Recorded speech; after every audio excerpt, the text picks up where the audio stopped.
I'm Mark Caro, and welcome to episode 205 of Caropop. If you'd like to support us and keep this thing going, please go to caropop.com. Our guest this week is one of Chicago's top blues guitarists, as well as a partner in one of the area's best music venues, Dave Specter. Specter grew up on Chicago's Northwest Side, listening to music with a conscience, artists such as the Staple Singers, Bob Dylan, and Crosby, Stills, Nash and Young. He also fell in love with the blues guitar, Buddy Guy, Magic Sam, T-Bone Walker, Albert Collins. And he was in Chicago, so he could hit the clubs and check out Guy, Otis Rush, Junior Wells, Lonnie Brooks, Sun Seals, and other legends. Specter didn't even pick up a guitar till he was almost done with high school. Yet in his 20s, he was playing a 2-year stint as rhythm guitarist in Sun Seals' band. At some point, he even got up the nerve to ask Seals if he could take a solo. He shares how that went. Specter became a band leader himself in 1989 and has recorded more than a dozen albums since then. Delmark Records released his latest one, Live at Space, over the summer. Space is the intimate, musician-friendly Evanston, Illinois club that Specter helped launch in 2008 with his University of Illinois friend, Craig Golden. Specter tells the club's origin story here. He also recounts the evolution of the guitars he plays and his sound. He describes how he constructs a solo and how much improvisation or composition is involved. He recalls the glory days of Chicago's blues club scene and the varying vibes at Kingston Mines, Blues, Wise Fool's Pub, and other venues. He discusses how, after years of playing instrumentals with the occasional guest vocalist, he began singing. He tells of how his recently released song, The Times They Are Deranging, The Buck Stops Where, fits in with those songs of conscience he always admired. And he weighs in on whether Chicago is doing enough to showcase its rich blues history for residents and visitors. I love hearing and seeing Specter play, as well as chatting with him at one of those space shows, but I'd never gone in depth with him like we do here. Please enjoy this Caropop conversation with Dave Specter.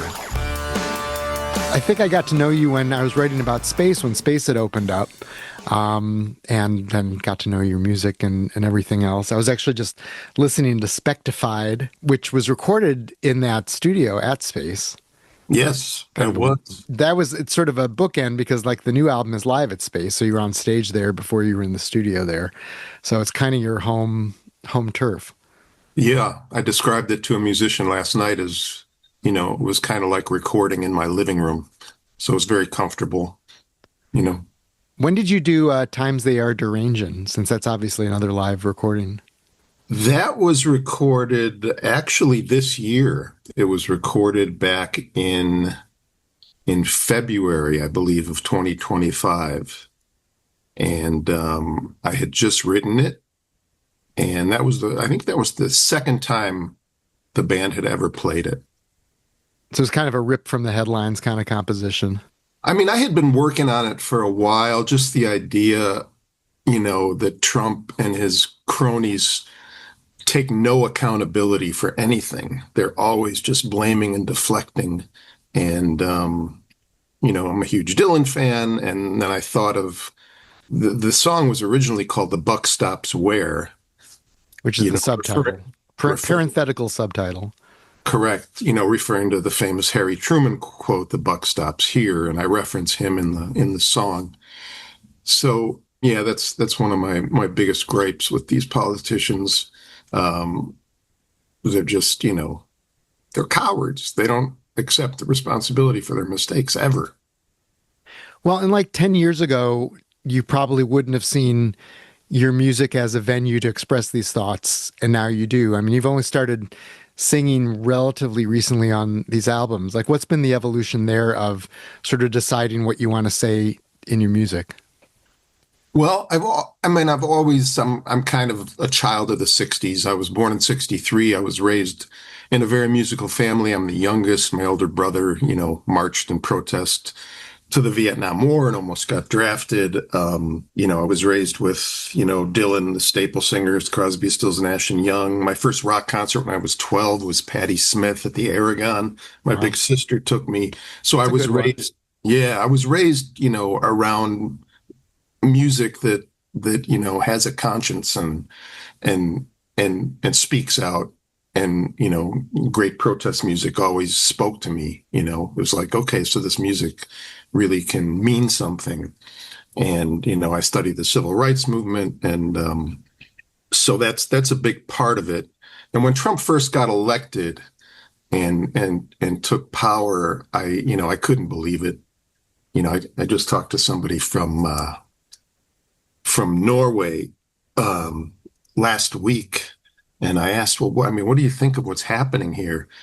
And he said, well, I travel a lot, and I travel all over Europe, and the one thing that kind of rings true that I hear all the time is how could have this happened?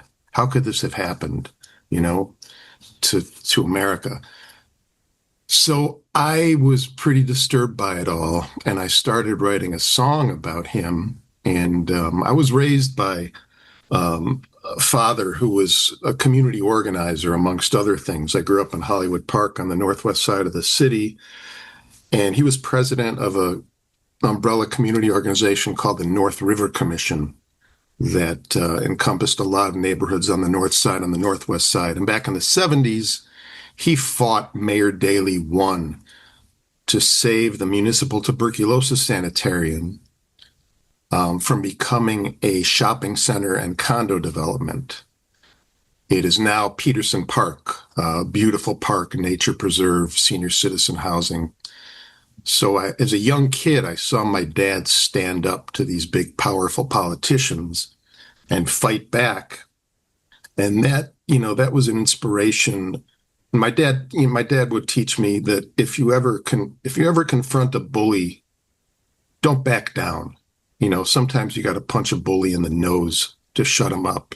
And I'm a nonviolent person, but when I see somebody like Trump, not only is he a bully, but he's a huge coward. And I wrote the song "How Low Can One Man Go" about him, about his racism, his misogyny, his lies. And that was written in 2019, and I recorded it on the Blues from the Inside Out album. And back to your question about singing, or point about singing, I wasn't singing at all. I was, perfectly happy with letting my guitar be my form of musical expression. And I wrote this song, I wrote the lyrics, and I had John Katke over at my apartment thinking that he would sing it. And I just kind of started rapping the vocals to him. And he looked at me and he said, "Dave, you should sing this. You should sing this. The way you're just rapping it and talking it, it really should be your voice." So that was the first time I sang, and it was a protest song. And then on the same album, I also wrote "March Through the Darkness," which was inspired by the Staple Singers and Mavis specifically, their song "Freedom Highway" that Pops wrote. Right. Martin Luther King. When you got into music initially, was some of that kind of social drive in the back of your mind, or were they really sort of two separate things in the beginning, at least? Definitely was not a factor when I got into music. I got into music just because I fell in love with blues guitar. And, I started out playing Stones and Allman Brothers, and then I discovered their roots. And then I realized, hey, wait a minute, I live in Chicago. This music is happening very close to me where I live. So I fell in love with, early Buddy Guy and Junior Wells and Magic Sam and T-Bone Walker and Albert Collins. And so the music came first. The social message kind of, and that kind of thing came much later. And you were relatively late in picking up a guitar for the first time, right? Yeah, true. I was I actually played classical piano when I was a kid. My mom was a classical pianist, and her father was a Steinway dealer in Chicago. So I grew up with a Steinway in my living room in Hollywood Park. We all took piano lessons. I decided that I wanted to play basketball, so I stopped taking piano lessons and then picked up the guitar for the first time really when I was 17 or 18, getting ready to go to school in Champaign. Wow. So, and what kind of guitar did you pick up? Was it acoustic, electric? Yeah, the first guitar I picked up was my brother's classical nylon string guitar. Oh, so much different. Yeah, and that's kind of just what I learned basic chords on. And then I got kind of a Les Paul offshoot that I didn't really like. And I remember going to see a character in Rogers Park called Chicago Slim. He was a bluesman and kind of infamous guitar dealer. He had a shop on Sheridan Road in Rogers Park. And I bought a Telecaster from him, and he had told me that he had sold guitars to Keith Richards, and I was impressed by that. Right. So you were already in college at that point? Yeah, I think that was my first year in college. And did you take lessons, and when you were learning guitar, were you immediately learning to sort of play notes and solo as opposed to just strum chords and stuff? The first basic, I remember taking lessons at the Old Town School in Evanston for a short time. I think it was on Noyes Street. I just learned the basic, cowboy chords, as they're called. And I kind of taught myself how to play lead guitar and got some tips from some friends in Champaign. And then when I moved back to Chicago, I got some tips from people like Steve Freund and Jimmy Johnson. But I really learned a lot by playing along with records. Yeah, I was going to ask you that. Like, what were the records you played along with, and were you trying to sort of recreate like the solos on those records then? I was taught really early that the most important thing to do is really become a good rhythm guitar player first. So early on, I was really just focusing on learning chords, learning how to play along with records, and developing good time and rhythm. And I mean, I remember spending hours and hours and hours within memory of Elizabeth Reed trying to learn out the riff, trying to learn the riffs, but I couldn't touch, the solos. Sympathy for the Devil, Keith's solo on Sympathy for the Devil was the first solo that I really tried to copy. And, that's pretty basic blues. And he plays slow. He takes his time, which is something the older blues guys taught me. Best piece of advice I ever got was when they would just say, "Son, take your time, take your time." So I remember that solo and that lead playing really was important. Yeah, there's some guitarists who are like, "Look how fast I can play," but those are not the ones I respond to. I agree 100%. I respect the virtuoso element of music, especially, if you're talking about classical piano like Vladimir Horowitz or Segovia, who I saw in high school. But to me, the most important thing about music is really the feeling and the soul. And if people are playing too many notes, and that whole concept kind of gets lost.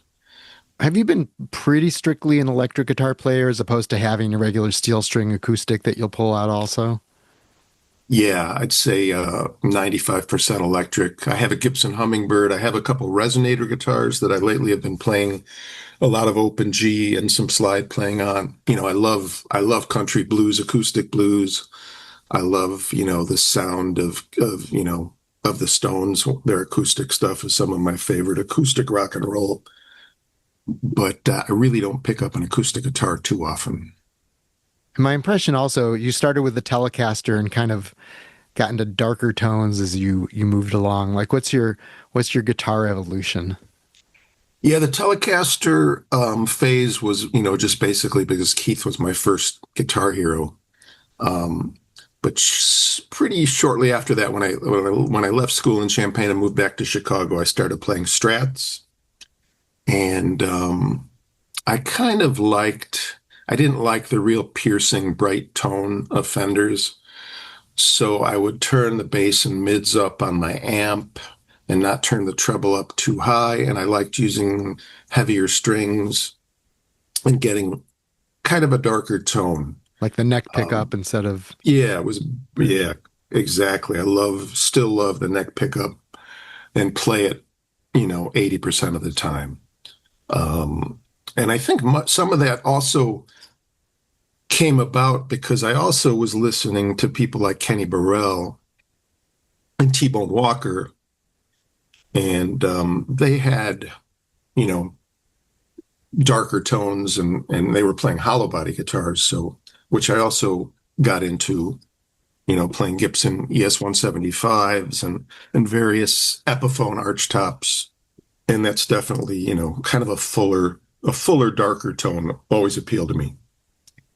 And then the hollow body versus the solid body, like it sounds like you've gone back and forth on that too.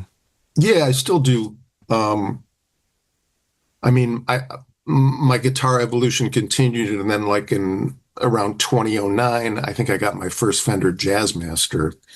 And one of the reasons is because I played Strats for years, I switched to semi-hollow bodies, hollow bodies, and didn't play Strats for a long time. And then when I went back to pick up my Strats, they felt really small after playing these big archtops and semi-hollow bodies. And I'm 6'4", so I got a hold of a Jazzmaster. I don't remember how or why, but I just loved it. It's a bigger guitar. It has fatter kind of P90 style pickups, so you can get a fatter tone, but it still feels like a Fender. And it has the bigger whammy bar, which I love. The Strat's whammy bar is considerably smaller. So I found with the Jazzmaster, I could get kind of a fatter Fender tone out of a bigger guitar. On my first album, Bluebird Blues, which was recorded in 1990, I played a couple songs on a 1955 ES-175, completely hollow body. And, I was doing T-Bone Walker covers. We did Railroad Station Blues. So a type of guitar like that really fit that song.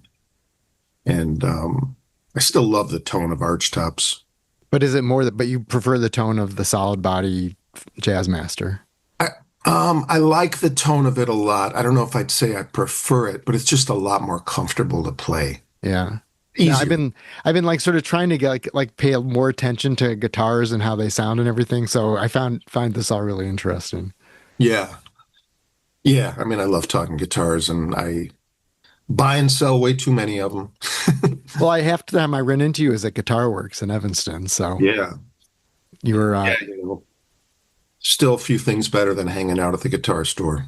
I think the last thing you were getting a new sort of bolt-in strap on your guitar so it wouldn't fly off your body while you're playing. Yeah, I was probably having strap lock buttons installed, which I use all the time, especially after that scene in The Last Waltz where Clapton, loses his Strat during Further On Up the Road and Robbie takes this killer solo. Yeah, you don't want that to happen to you.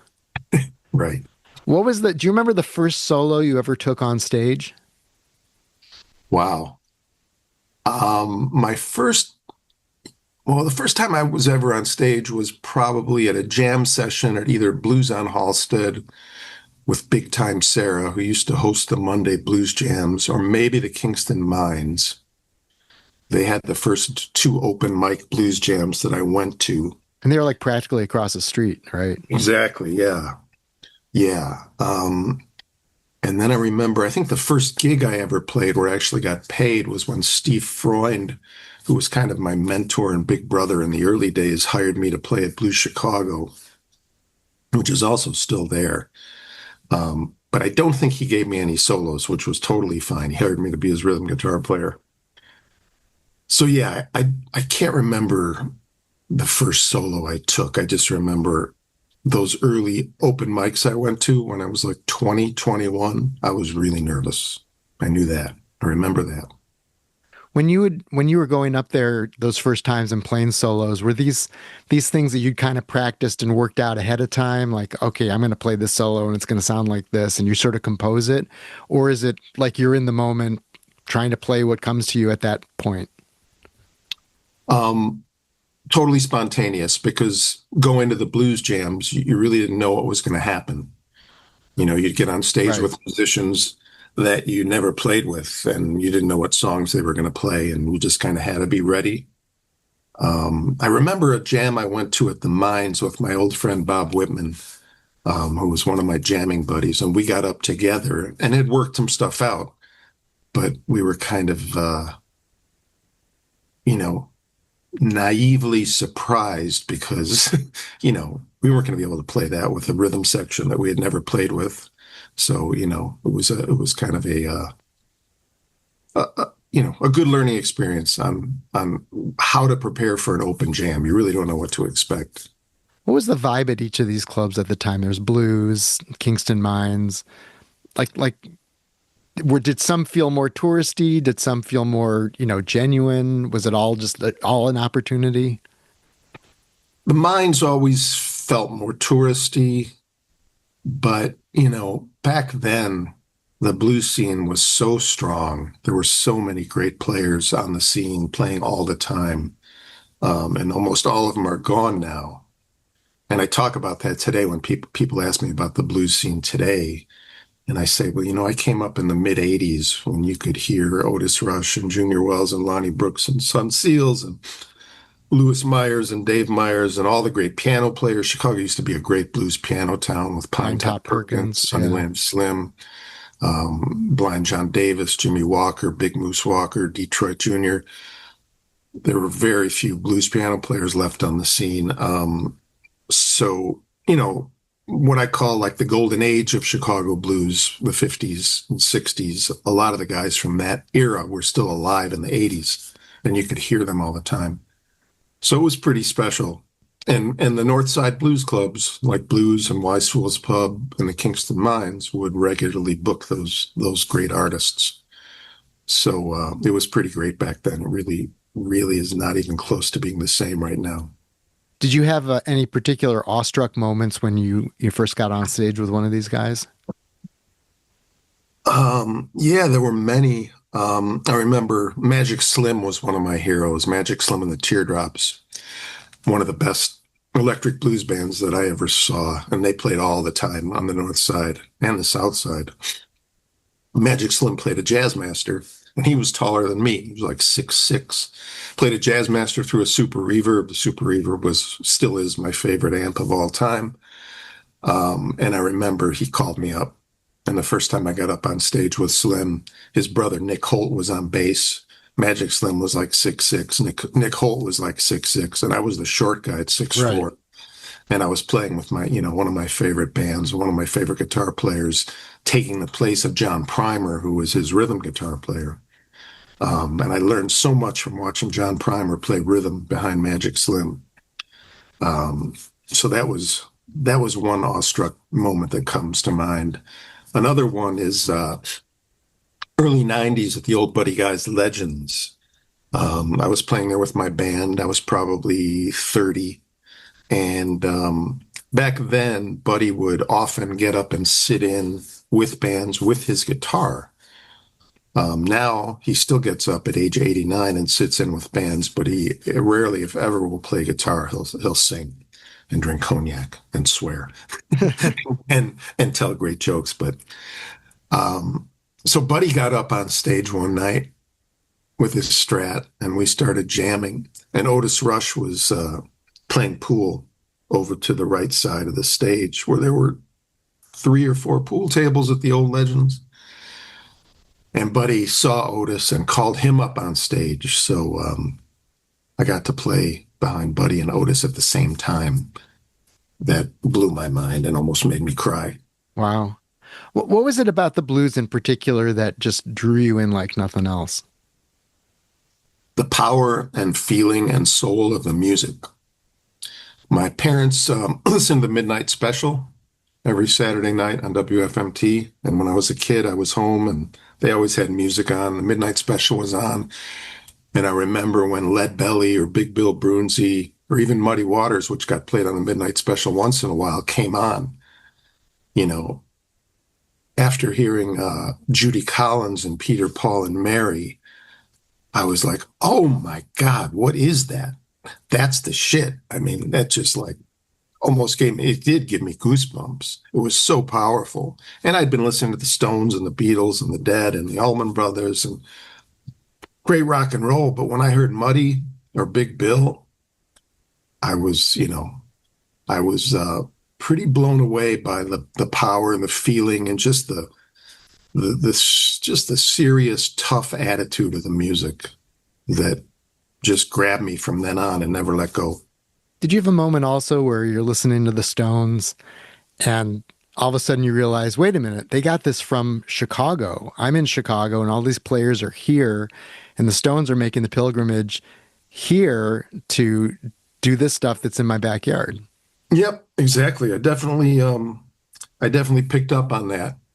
I mean, I could tell obviously they were doing it a different way, faster rhythms and grooves.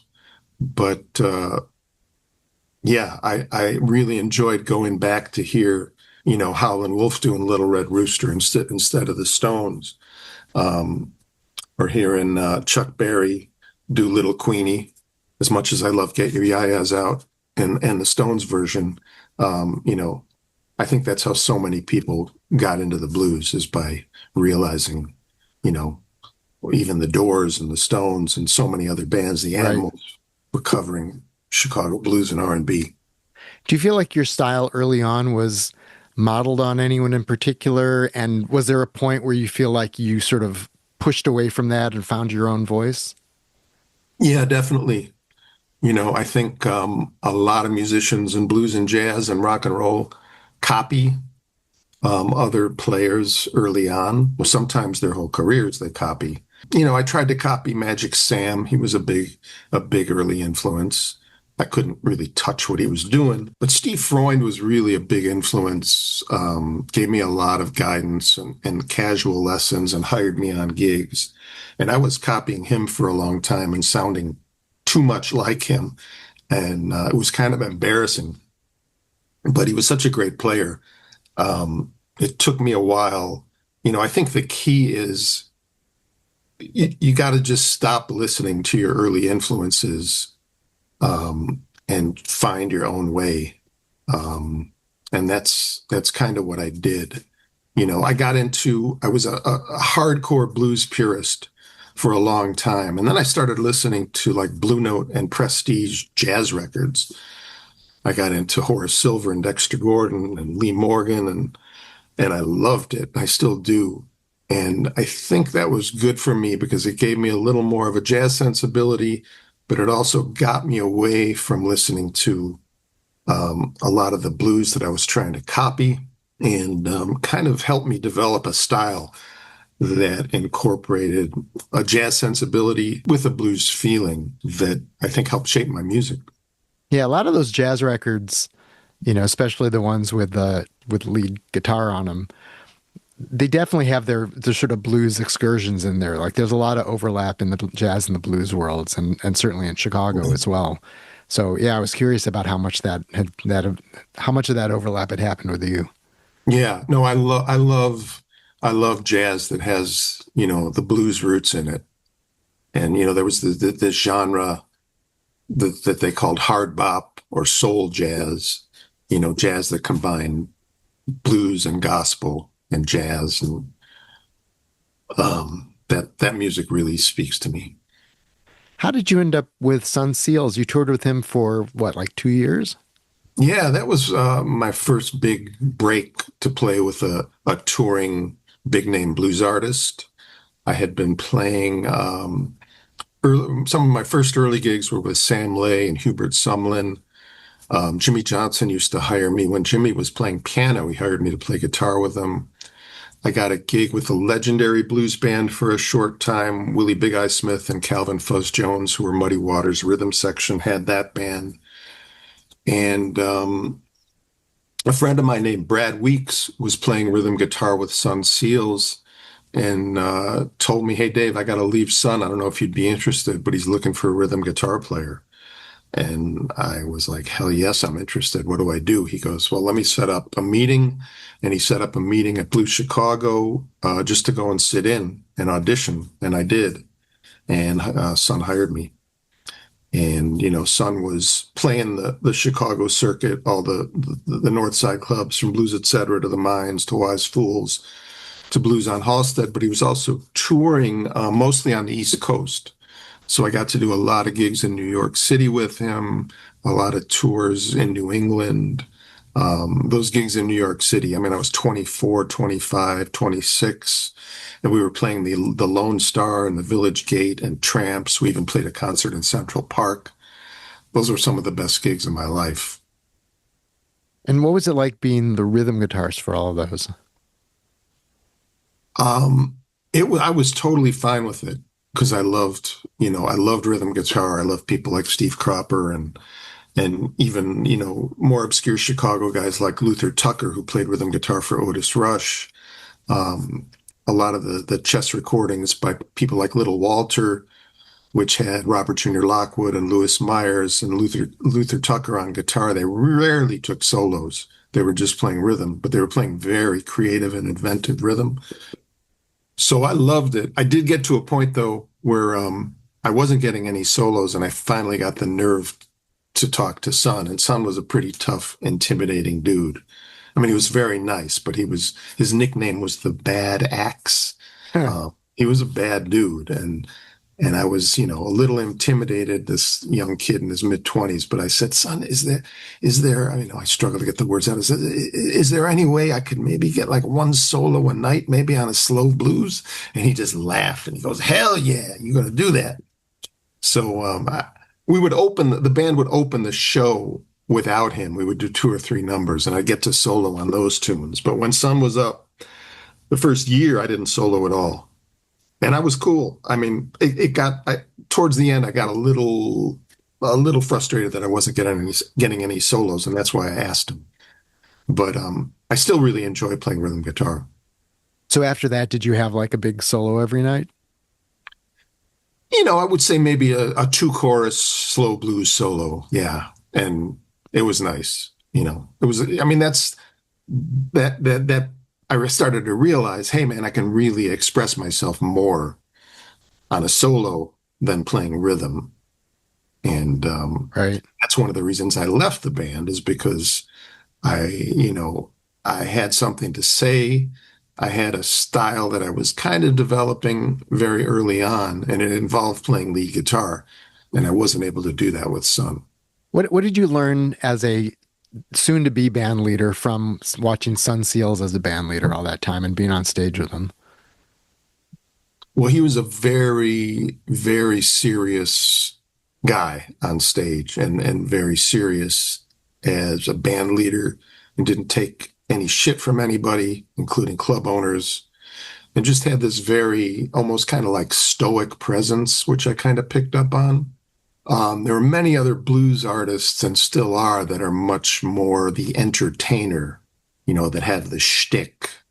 Right. Son didn't have that at all, and I was glad, because I don't really, I like seeing that shtick a little bit, but sometimes it's all you see for every song, and that doesn't really appeal to me. So kind of just like the all business, this music is serious, take it seriously, play it seriously. And I might have gone a little too far with that, because I was a pretty tough band leader when I first started out. I wanted my guys to show up an hour before showtime, and, not show up drunk or stoned. And I had seems reasonable. issue. Yeah, I had some issues with some of my early singers that were big partiers. Hey man, let's party. Blues is nothing but a party. I never really saw it that way. Music can bring enjoyment. It can be fun when it's good, but I took it really seriously, and Son was a big influence on me.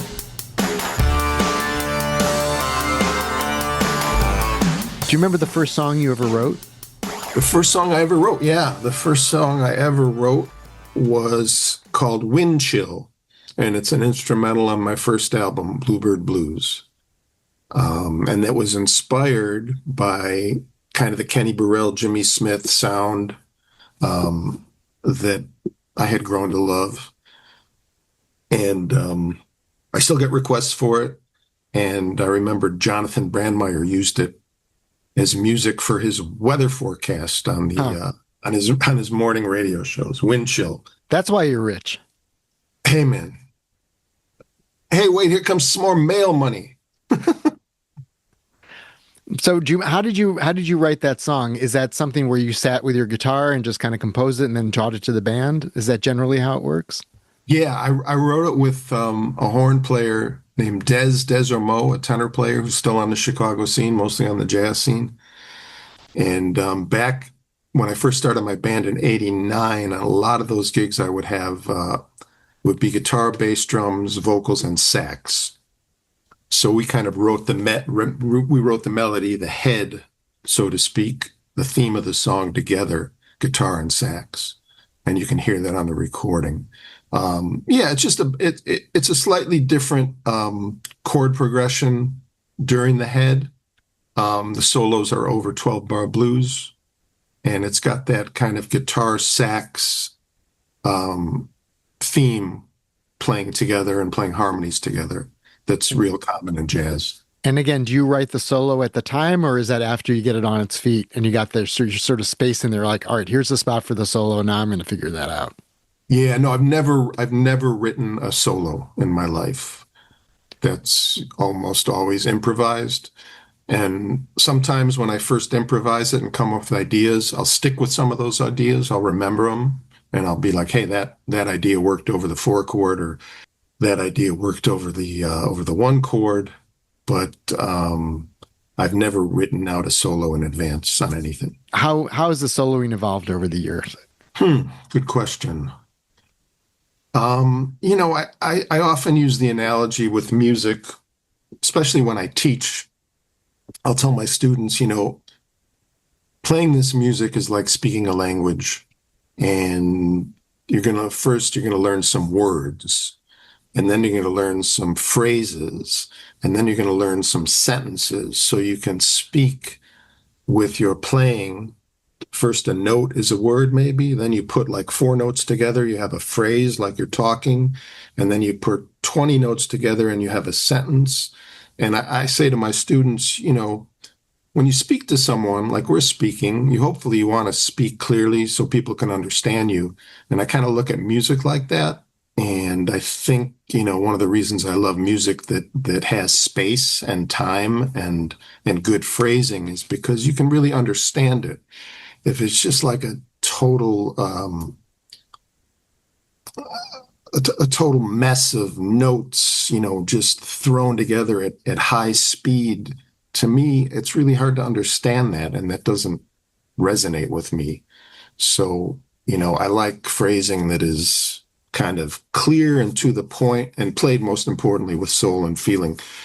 So over the years, I've developed this language. I've developed, as musicians call them, these chops that, come from 40 years of playing.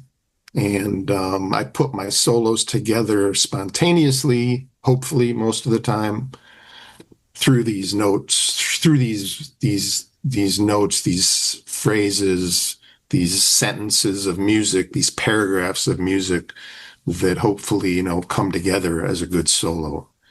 So I try not to think about it too much when I'm playing, but I'm kind of drawing from my musical vocabulary that I've learned over 4 decades.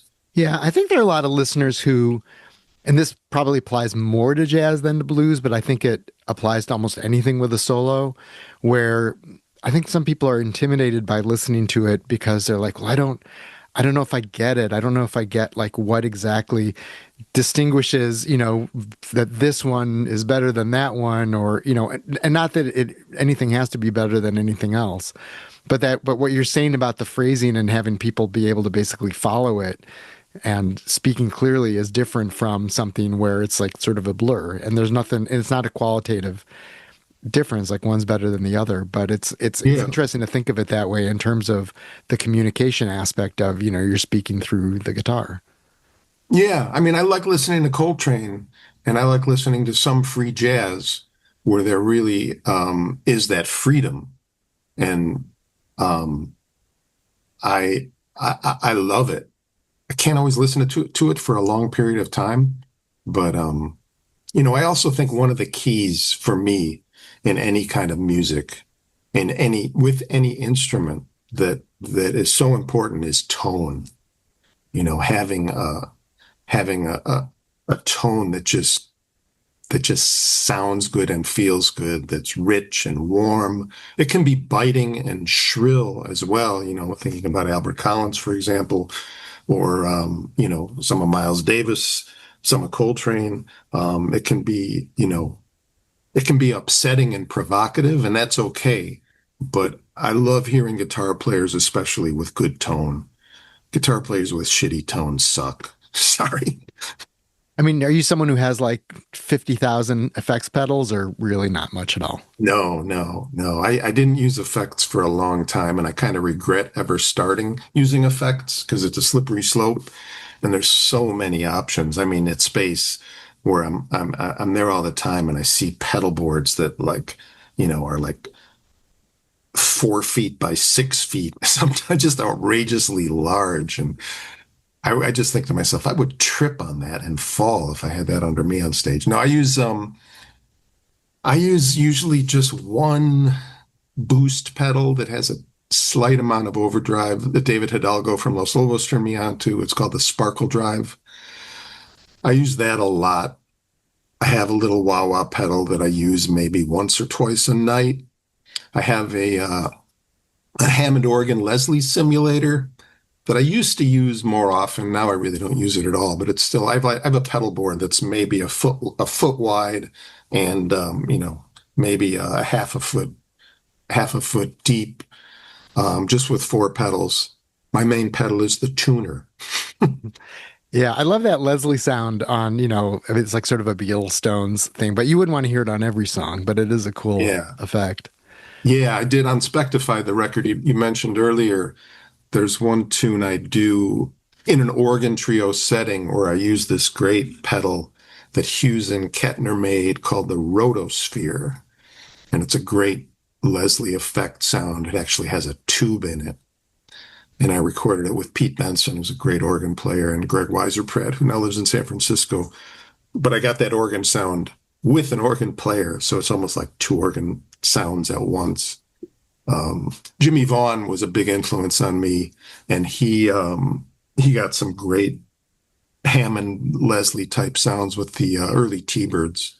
Mm. There's a great song on the I think it's the album Butt Rock, and it's called One's Too Many, and 100 Ain't Enough. He gets a great Leslie sound on that. I was talking to a friend of mine who's actually played guitar at Space. We were just talking about guitars. And again, I'm trying to figure this stuff out at my advanced stage. And I was asking him about a certain guitar if he was interested. And he's like, no, he's like, I'm really not a Fender guy. He plays an SG. And he's like, you got to find your own sound. And it was such a basic thing to say, but it really had me thinking. And I've been noticing when I go to concerts that I go to one concert, like I saw Dave Alvin playing with Third Mind. And I think he played the same guitar the entire I think everyone on that stage played basically the same instrument for the whole show. Mm-hmm. And then I'll see another show, and this is maybe the majority, where every song you're changing guitar, and you're like, here comes the Gibson, here's the Fender, here's the Strat, here's the Telly. And I've just been thinking about that sort of that notion of, like, look, the Beatles had like a gazillion sounds, and then, the Stones, you hear that Keith Richards Telly. But it sounds like you're on the, find your own sound. You got the jazz master, you got the tone, and you know what your voice is. Yeah, I think that's really the key. But I also think, and the greatest compliment that I get is when I'm playing, an Epiphone Riviera with mini humbuckers, if I'm playing the Jazz Master, or if I'm playing a Strat, or if I'm playing a Jazz Master with different pickups, I have a few with different pickups, or if I'm playing, a Gibson semi-hollow body. The greatest compliment I get is when somebody says, Dave, whatever you're playing, it sounds like you. Right. So I think that's what happens eventually. I have a funny story about Space and guitars. We had Lucinda Williams for the first time back maybe 10 years ago, and it was just a duo. And it was Lucinda Williams and Doug Pettibone, great guitar player, who I think lives in Nashville. And I'm not exaggerating. Doug showed up with, I think, 13 or 14 guitars on stage for one set. And, I was wowed by it. I was like, oh my God, this is so cool. And he played most of them, but it was a bit overkill. Lucinda's just playing her acoustic. And the next night we had Albert Lee, one guitar. Right. Well, and a lot of these guys, they'll have like someone tuning it after you'll play one song and then it goes off and the roadie's tuning it and then giving him a different one that's just been tuned. So, yeah. I mean, I wouldn't be opposed to that, especially if I had a guitar tech off to the side of the stage that could, like they do to the rock stars, they carry them on stage and put the strap on the player. There you go. I'd like to experience that someday. I don't know if I will, but. Yeah, the most guitars I've ever brought out to a gig, I think, is 4. But for me, it's usually just 2, sometimes just 1. So, and Craig Golden, you guys went to college together? I'm getting into sort of the origin story of Space now. Yeah. Yeah, we did. I mean, Craig's, I think, 5 or 6 years older than me. And the story is that my big sister, Susie, was going to school in Champaign. I think I was maybe first year in high school. She's Craig's age. And I went down to visit her, and she didn't know what to do with me. All I wanted to do was play basketball and listen to music. And she goes, "Hey, let me introduce you to my friends Craig and Lonnie. They're brothers, and they both play basketball and they both play guitar." And that's how I met Craig and Lonnie in Champaign. And I remember the first time I met Craig, I think he was sitting on the quad with his legs crossed, just playing acoustic guitar. um, but he left. I don't know if he graduated or transferred, but again, he was older than me. So I didn't get to know Craig that well, but I became really close with Lonnie, who was an economics teaching assistant in Champaign, and we hung out a lot. And then when I came back to Chicago, I got to know Craig better because he had bought his first building. He was just getting into real estate back then and bought a building in Roscoe Village. And he rented me a loft space in that building, not far from the Beat Kitchen. Robbie Fulks also lived there. John Spiegel lived there. Nice. There was a rehearsal space. Yeah, the apartment was next to the loft space, and that's where I lived. So there was always music going on, and that's how I met Craig. And how did you become involved in the creation of space? In about, I don't know, 2005 or so, I started going out. I've always lived in the city, but I started hanging out in Evanston with Craig and some of his buddies who would hang out at either Pete Miller's or Bar Louie. I don't remember what it was called before it was Bar Louie, but it was just like a Thursday night, guys' night out, having beers and hanging out. And Stuart Rosenberg was Right. one of that group. You know, there was a lot of talk about opening a music venue in Evanston, and I became involved in that. But I'm just remembering to backtrack. Before that, Craig was looking for a music club. You know, his real estate company had done really well, and he started to think maybe I should open up a music club. And I introduced him to a fellow named Jay, who was the general manager at Buddy Guy's, and Jay knew the guy who was selling the Subterranean in Wicker Park. And I talked to Craig about it, and he was like, maybe I should buy that. Maybe you want to be involved. And I remember we met with the owner of the Subterranean, and we're talking about buying it. It never panned out. So we were talking about, he had told me, hey, I'd really love to open a music venue someday. And I kind of, said, hey, I'd love to be able to help curate that somehow. And that's kind of what I do at Space. So between that and then the discussions with Stuart and Craig, who eventually bought the building where Space is now in 2006, 2007, because we opened in 2008, that's kind of how it all kind of came to be. Were you the one giving it those really musician friendly touches, like the huge, comfortable green room and all that sort of thing? Or was that all of you together being like, this just should be the place that musicians actually want to hang out? That I have to give most of the credit, if not all of it, to Craig there. I mean, he's, being with his real estate background and his design background, and his great taste in furniture. He pretty much, he and the architect designed that. I brought a really nice amp collection into the studio and guitar collection, and kind of befriended a lot of musicians and kind of made them feel welcome. They knew musicians were helping to run the place, and I kind of knew how to talk to them, and was kind of a conduit between the club world and the musical world. I think I still am. Did you think the studio was going to take off as a recording studio as well? We did. And unfortunately, it didn't for a number of reasons. But it was just a little too crazy to have this club with 300 shows with bands loading in sometimes as early as 2 or 3 o'clock to be able to book sessions. Right. Right next door. I mean, it was pretty soundproof, not 100% soundproof. I mean, there were nights where we were doing acoustic sessions in the studio while shows were going on, but that was pretty tricky because you could hear bleed sometimes. Stuart was kind of the guy that we thought was really going to help the studio take off, and didn't quite work out. Yeah, for those of you listeners who have not been to space, which if you're ever in Chicago, Evanston, you definitely should go because they have a pretty awesome show almost every night. So space recently expanded and you have a whole new lobby and patio and everything. But you would walk in and there's a restaurant in front called Union, which actually has terrific pizza and Italian food and some other stuff. And then you walk toward the back and there's space, which is a room for 250 people. And then it was the studio, and then in the back was the green room. And at some point, sort of during the pandemic, and you guys, the bar used to be kind of in that rectangular room and would cause sort of this bottleneck when you walked in. And they basically busted out one of the rooms of the studio, and now that's where the bar is, and the flow of the place is much better, but you don't have the studio anymore. Yeah, the dream was to have the restaurant going, the club going, the studio going, like all at the same time.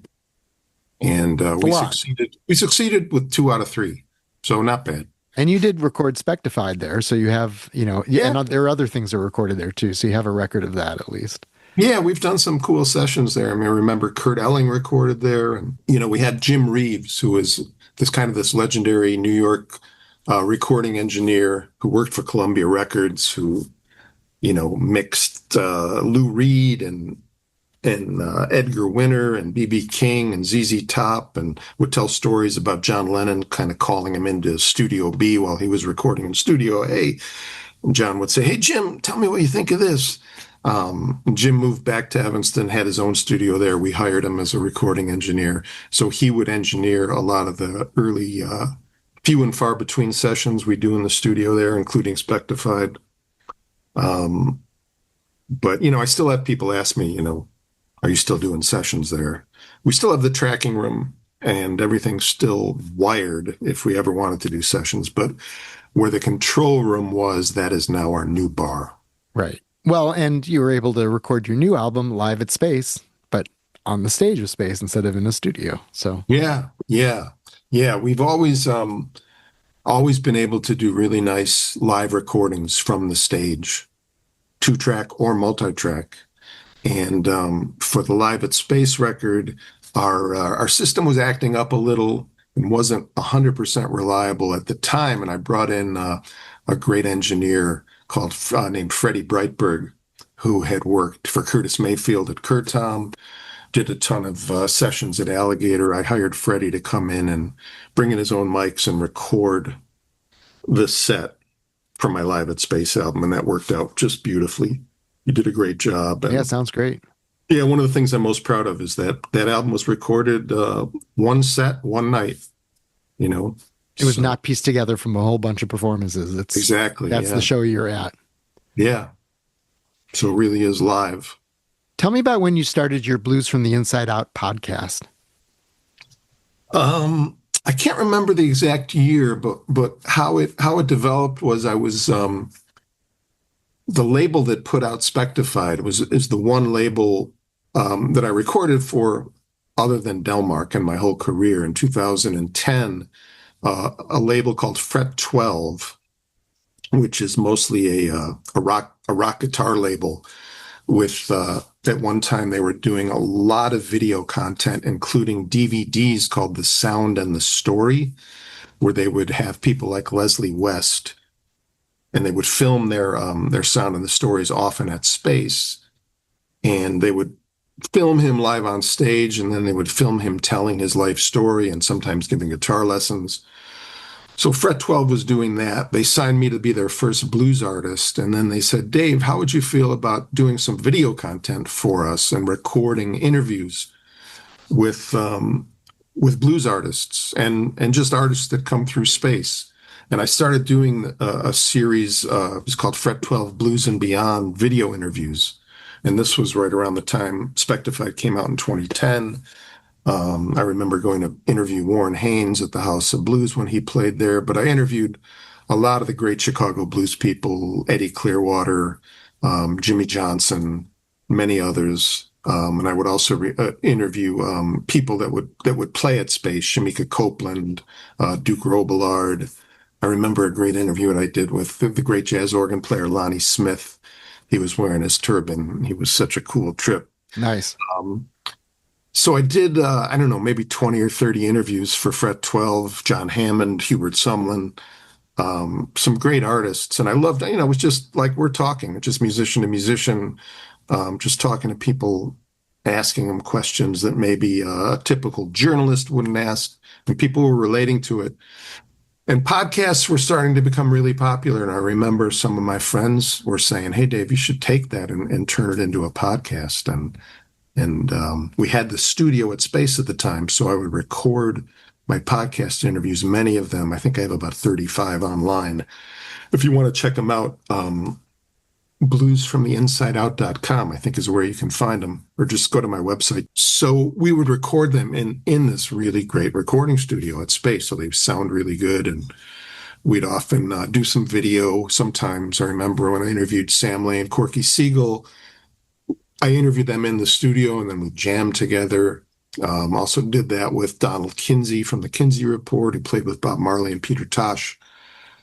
So it went really well and I really enjoyed it. But then when we tore the studio down and COVID hit, I was doing some interviews like this via YouTube, but not having the studio kind of made it a little more difficult to continue the podcast for me. Yeah. In terms of just like having musicians in a room together. Yeah, the access. I mean, I still could do it, and I still might, restart it. Nice. A few years ago, I went to Nashville and Memphis for the first time. And, there's a lot about the music in those cities you can go to. The country stuff in Nashville, but also this African American Music Museum is really interactive, and going to Stax in Memphis and Sun Studios. Do you feel like Chicago does enough to sort of show off its amazing blues history? I just feel like there should be somewhere. I mean, there's Chess Studios, but in terms of like the destination places people travel to experience and learn about Chicago blues, is Chicago doing enough? No, exclamation point. No, it's a shame. I don't want to use the word criminal, but hey, we're in Chicago. It's criminal. It's redundant. Yeah, Criminal in Chicago. yeah. I mean, and I go to Navy Pier once in a while. The biggest tourist attraction in Illinois, in Chicago, and they're playing country music. Like, what the fuck? You're in Chicago. You're playing really. Country music? Come on. Put on some Curtis Mayfield and Muddy Waters and Jerry Butler and Howlin' Wolf.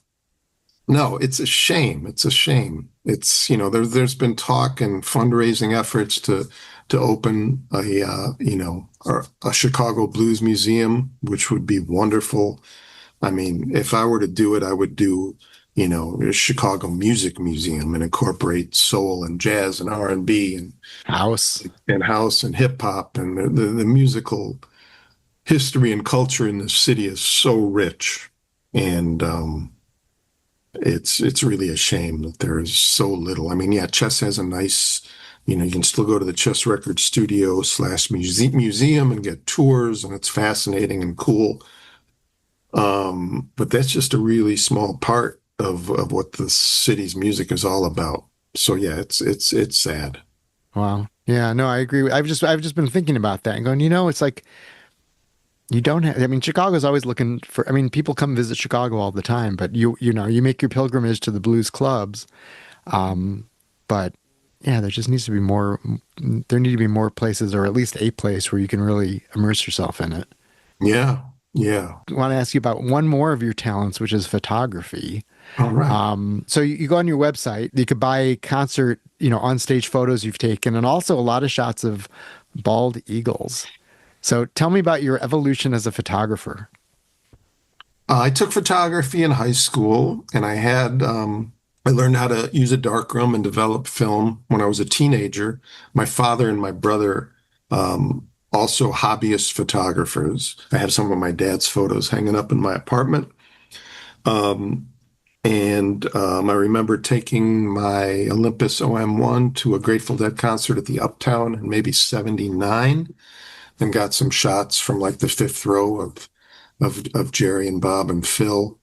And it was just totally for fun, just because I love the art of photography and capturing the moment, so to speak.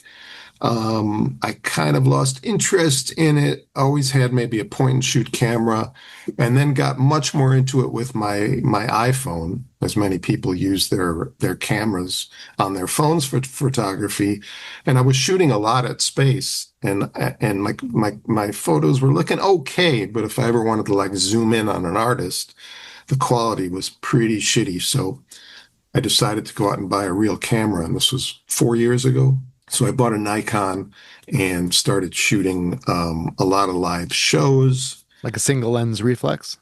Yeah, I actually bought one of the new mirrorless cameras, like the next step from the digital SLR, the digital single lens.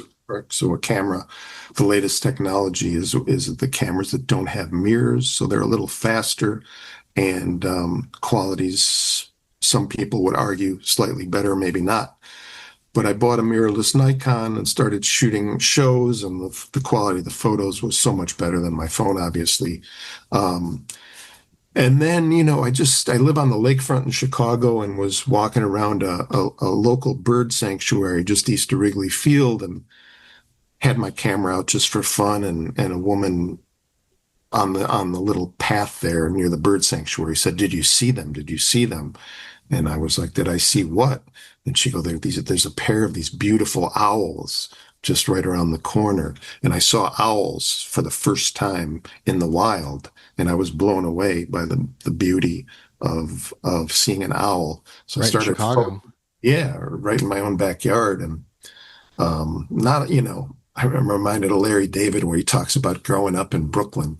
Not a lot of nature, So I grew up in Chicago, and there was a little nature, but if my mom sometimes had fake plants, and but anyway, I saw owls, and then somehow I started going on these nature photography Facebook pages, and I started seeing bald eagles, and I'd never seen a bald eagle in the wild.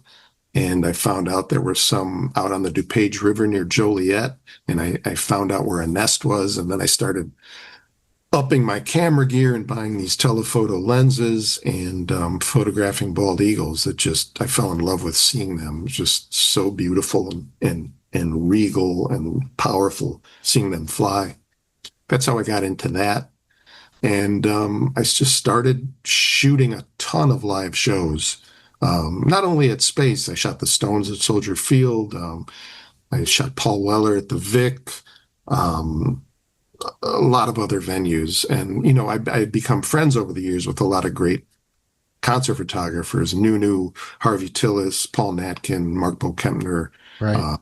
Many others. And they would give me tips and kind of learn from them. And Are you getting photo passes at these concerts now, or are you just shooting from the audience? occasionally, I have a couple small, like almost pocket-sized telephoto cameras that I can just sneak into a show without a photo pass. I'm 6'4", so being in the photo pit, it's hard to be, hard to be discreet and not get in somebody's way. So I'm kind of conscious of that. Well, and everyone's shooting every show now with their phone, so you stand out less if you have a good spot and you just got a good camera. Yeah, for sure. Yeah, there's such a huge difference. I mean, some phones can take okay pictures, but there's nothing like real cameras. Yeah. Well, cool. Well, great talking in this context to you, Dave. And I always enjoy talking to you at Space, and then running into you at Guitar Works and Space are the two places I usually see you. And that and Cubs Victory Parade, but that's been a while. So Yeah. That's it for episode 205 of Caropop. Thanks so much to Dave Specter for taking us back to the glory days of Chicago blues and energizing the tradition through his dedication and great playing. His latest album, Live at Space, captures a single incendiary performance at the Chicago area club he helped found. You can buy it on vinyl or CD at delmark.com, as well as davespecter.com, where signed copies of that CD and other albums are available. And go to YouTube, Apple Music, or Spotify to check out Specter's most recent single, The Times They Are Derangin', The Buck Stops Where? Specter and his band are playing December 20th at Space. Go to evanstonspace.com for tickets. You can follow Specter on Instagram as well. Caropop is produced by Chris Wake, who has worked with his share of wise fools. Thanks to all who support Caropop. If you'd like to throw something into the Caropop kitty, we'd be much appreciative. I'll give you a shout out on the next episode. You can give $24 or whatever you'd like at caropop.com. Thanks so much for listening and being here. I'm Mark Caro. Please follow Caropop on the so-called socials at Caropopcast. You can follow me as well at Mark Caro at MarkCaro. Please share this episode, subscribe here and on YouTube, tell your friends, and tune in again next week for another Caropop conversation. Thanks.